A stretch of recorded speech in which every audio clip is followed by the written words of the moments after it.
Hey guys, I'm NessPhace, and I thought it would be good to start this video kind of explaining to you how I got into streaming and how that kind of came about. So I've been streaming for 2 years. 2 years ago is when the pandemic started and my salon completely shut down. I definitely wasn't going to sit around and do anything because that's just not my personality. I'm a very much go-getter, always going to be doing something. And I've always played video games. I grew up playing video games. I have brothers. I was in the COD scene, all the stuff, all the things.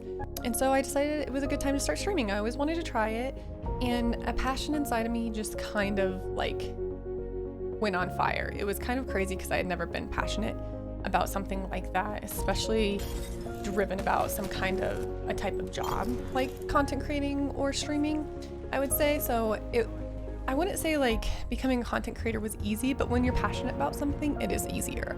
When you have a love for something, it is easier. And that's kind of what happened for me. After those 2 months, I went back to doing hair, and I always wonder where it would be if I was just a full-time content creator. And I think that kind of answers the first question of why do I want to become part of Phase? And I think obviously, number one, Phase is amazing. Who doesn't want to be part of Phase?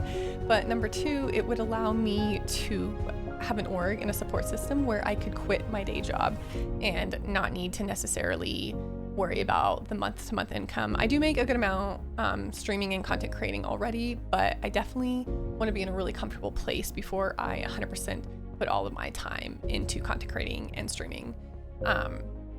So to answer your second question, what I would do with the $1 million in crypto would be a multitude of different things. First of all, I would probably find an organization that I would want to donate some to because I don't need all that money. Got to give back, right? Number two, I would put it into my stream and do something fun with my community. I've had this idea for a while of face-off tournaments, and I've done a couple of them very small, but it would be really cool to like start tournaments for like smaller streamers or lower ranked so that they can grow and see their potential. I've always really thought that that would be like a cool opportunity.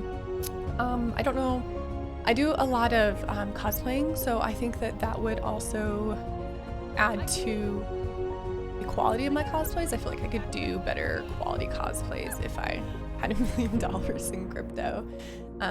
But yeah, I think that you kind of have to invest in yourself if you want to grow. So that money I would use probably more for investments and stuff. And I have like some family that I would probably honestly help as well. Like, so charity, family, putting back into my stream, cosplays. I think those are all things that I would use the $1 million crypto for. But yeah, thank you guys so much for letting me take some of your time. And I just gotta say, NessPhace sounds cool, but FazeNess sounds so much cooler.